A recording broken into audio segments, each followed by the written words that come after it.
নজর রাখবো বাংলার ভোটে ইস্যু বাংলাদেশ। ছাত্র নেতা খুনে অশান্ত বাংলাদেশে বৃহস্পতিবার রাতে খুন করা হয় এক হিন্দু যুবককে।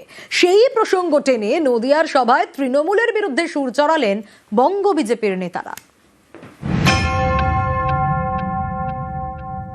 আপনারা দেখেছেন দীপু দাসের উপরে বাংলাদেশে যে অত্যাচার হয়েছে, আপনারা এর বিরুদ্ধে প্রত্যেকে তারা ঐক্যবদ্ধ হয়ে আগামী দিনে জামাতিদের হাত থেকে পশ্চিমবঙ্গকে, নদিয়াকে রক্ষা করবেন। এটা তো সেন্ট্রাল গভর্নমেন্টকে দেখতে হবে, এটা একটা আলাদা দেশের ব্যাপার।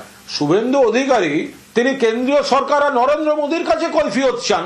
বাংলাদেশে কি হচ্ছে সেটাকে ব্যবহার করার চেষ্টা হচ্ছে বাংলার রাজনীতিতে এবং ভোটে। এই প্ররোচনা, সমাজে বিষ ছড়ানোর খেলা। বিরোধী দলনেতার উচিত নয় এই ধরনের আগুন নিয়ে খেলার চেষ্টা করা। ছাত্রনেতা খুনে অশান্ত বাংলাদেশে বৃহস্পতিবার রাতে নৃশংসভাবে হত্যা করা হয় এক সংখ্যালঘু হিন্দু যুবককে। ময়মনসিংহের একটি কারখানায় কাজ করতেন দীপু দাস। ধর্মীয় অবমাননার অভিযোগে তাকে বেধড়ক মারধর করে উন্মত্ত জনতা, তারপর পুড়িয়ে দেওয়া হয়। ওপার বাংলার এই ঘটনাকে এপার বাংলার ভোটের 22 গজে ইস্যু করার চেষ্টা করল বিজেপি। শনিবার নদিয়ার তাহিরপুরের সভায় বঙ্গ বিজেপি নেতাদের মুখে শোনা গেল দীপু দাসের নাম, জানিয়ে শুরু হয়েছে রাজনৈতিক তরজা। যেভাবে আমাদের হিন্দুদের উপরে অত্যাচার হচ্ছে, আপনারা দেখেছেন দীপু দাসের উপরে বাংলাদেশে যে অত্যাচার হয়েছে, আপনারা এর বিরুদ্ধে প্রত্যেকে তারা ঐক্যবদ্ধ হয়ে আগামী দিনে জামাতিদের হাত থেকে পশ্চিমবঙ্গকে, নদিয়াকে রক্ষা করবেন। এই আবেদন আপনাদের কাছে আমি করতে চাই।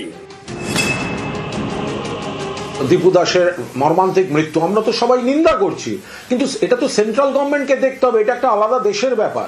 তো এখনো তো সেন্ট্রাল গভর্নমেন্টের কোনো স্টেটমেন্ট এলো না। শুভেন্দু অধিকারী তিনি কেন্দ্রীয় সরকার আর নরেন্দ্র মোদীর কাছে কৈফিয়ত চান। বাংলাদেশে কি হচ্ছে সেটাকে ব্যবহার করার চেষ্টা হচ্ছে বাংলার রাজনীতিতে এবং ভোটে। এই প্ররোচনা, সমাজে বিষ ছড়ানোর খেলা। বিরোধী দলনেতার উচিত নয় এই ধরনের আগুন নিয়ে খেলার চেষ্টা করা। নিউজ 18 বাংলা।